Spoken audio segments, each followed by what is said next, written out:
Welcome back to the Tool World Podcast. I'm your host, David Jew, and I'm here with Master Jew.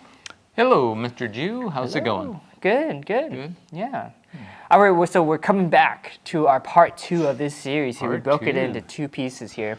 And it is going to be about how do we select a small 5-man team. And we're talking specifically about world championships or big tournaments. You got team patterns, you got team sparring, you got team breaking, that's specialty and power, right? And let's just say you have a big pool. I know last time we talked about not having too big a pool. Let's say you got a big pool of people to choose from, right? And how are we going to decide? And let us know what your thoughts are. Yeah, well, I think ideally for me, assuming that you can keep the team together, if you had a really strong team, like you guys, you were on the 5-man team in the Netherlands, right? Mm-hmm. And you got the gold in patterns. Mm-hmm. And that's a pretty strong team. So can you keep that? That might be a great way because you guys are working together and gelling together and all that kind of stuff. But that 5-man team should probably, just like any other competition, for me anyway, I think that you got to do a lot and you got to continue. But the 5-man team would continue to compete where if you could find team competition, because not every tournament has team competition, but to go to that, World Games, whatever, World Cup, and compete because it's a unit, right? I think that's probably the best way to do it. But selecting it, right? That's your question is how do you select that team? Yeah, I think you just got to pick based on their performance. If we go back to what we talked about earlier, is seeding people. This guy is number 1, number 2, number 3. Well, I probably want 1, 2, and 3, 4, 5, right? That could be the team. If you don't have that seeding possibility, then you're going to have to look at some kind of competition. Well, I think it's interesting. I mean, yes, you could look at the seeding, but you have the same thing with like basketball. Right. And so, a team is not necessarily always about the best person. No. And so you have like a game like the All-Star game. You got Steph Curry, you got LeBron James, right? And you have the best basketball players, but are they necessarily the best team? Probably not because they want to. Well, that's probably because they're not gelling. But when you look at let's talk about the Warriors a few years ago, when you had Steph Curry, you had Kevin Durant, Klay Thompson, Draymond Green.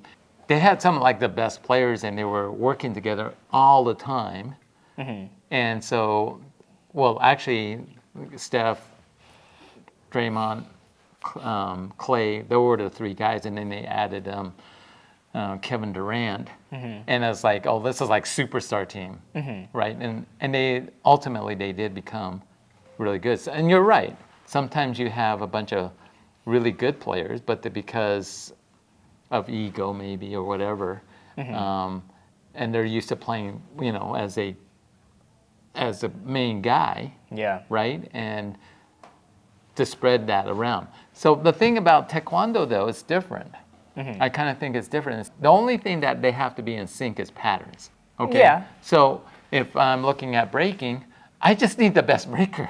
And so if I want to dominate in breaking, I've got to find the best breaker. And if it's a little 5-foot guy who's a pretty good breaker, but can't break what everybody else can, then I don't really want him on the team. No, that's right? true. But then. And then you look at sparring.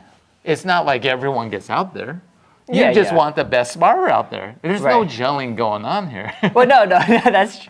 Well, I know that's true too. It's still individual, but at the same time, you have to go. Well, this guy gives me a strength here in sparring, but maybe he's not so strong in breaking. But this guy gives me a strength in patterns, right? So I mean, it is still complex. I know you can. It's not the only one that has like a direct impact on who's in it is the team patterns. That is a huge impact, I would probably say. There's still pluses and minuses for everybody, right? That's what you have to look at. Yeah, so what you're looking for, again, if you had that seeding process, you go, as a general, okay, so this guy is always getting first in sparring, but he always gets bronze in patterns, and so you start weighing that out, and you go, well, which one is an overall, based on performance, overall, how do they do? then that's the way I was selected, right? And I wouldn't be selecting it because I like somebody, this guy that way. But if you don't have that system, then you've got to look at, and this has happened, I've seen it, where the person got gold in sparring, gold in patterns, gold in breaking, but wasn't selected for the team. What? Why? Because they weren't going to gel. Are you sure? What's the gelling all about? I'm just saying. Where do we need to gel here? It's not like I'm passing my foot to the next guy. I just got to get up there and perform. Just be about the patterns, though. But then it's just about the pattern. The patterns is right? still important too, right? Yeah. I mean, it's 25% of your category. Yeah. No, I totally agree with that.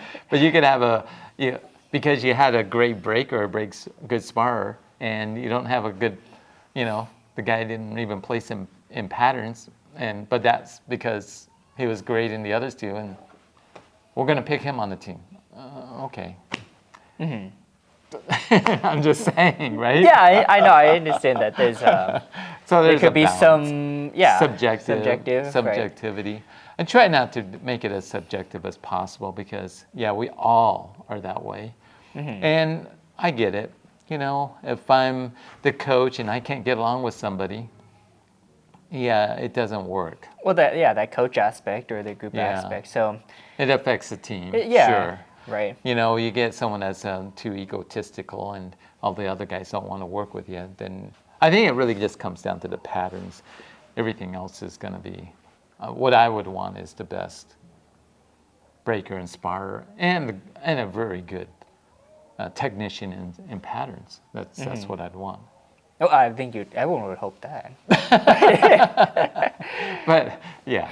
But yeah, All right. So what's your thoughts? How would you pick it? No, I mean, I think we covered it. Are you sure? Yeah, I think so. I mean, not much more else to say to that. Well, I don't know if we answered the question. That's just your own thoughts. Yeah. It is all our own thoughts. Everything we kind of talk about on the podcast is kind of that way. I think sometimes you got to just trust the coach. Yeah. And if the coach doesn't do a good job, get rid of them. That's just like any other sport. Yeah, I think. Good. Get them out of there. Yeah. And you could look at the numbers and everything, right? But there's always that what would you say the word is? Things you can't see, right, within it. And that's that chemistry between the team. That's how they work together. That's the relationship between the coach and the students, and the relationship with the students and the students, right? And so those things are not tangible. You can't see them. And so, those coaches, they're humans too. So, they're thinking about all these other different things besides just, who got first. And what if you had a tournament where a ton of people got first? They're all different ranks. It's definitely possible, right? Well, no, that's a good point. So that's why I'm saying that you look at it and you go, you got a 5-foot person and you go, well, he got first in sparring. That doesn't mean he can't win. Right. I mean, or what if they got third? There's a good example of Axel. Yeah. Vargas, Yeah. He's a good fighter and he can fight big guys. Yeah. Right. So, they're weighing a lot of different options. And so, just like students trust the instructor, I think you would just have to trust the coaches and, it's their decision and that's why they're coach. And if it doesn't work out, well, doesn't work out. But yeah. And then people go, well, how come I didn't get picked? It could be a touchy subject because you're taking a pool of like 40 people, you're selecting 5. Yeah. And no one likes to not be picked, but you know what? Come on. But if your pool is only like 6.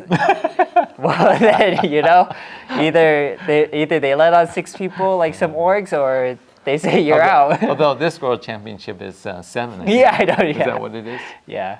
Okay, we're gonna wrap it up there. As always, don't forget to be safe. Though? Yeah. We broke it up into 2. Yeah, this one was 12. 3. No. As always, don't forget to be safe. Keep training. And we'll see you guys next time. Take one.